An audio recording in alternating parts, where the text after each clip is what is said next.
First step is jack up your car.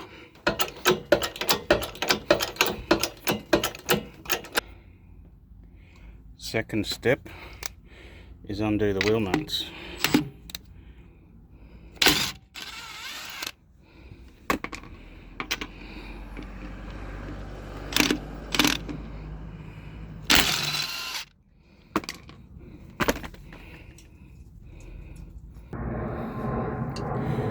Then we undo the retaining screw,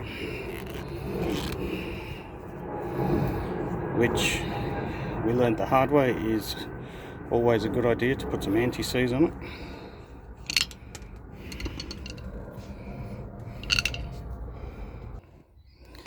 Then we've got to hit it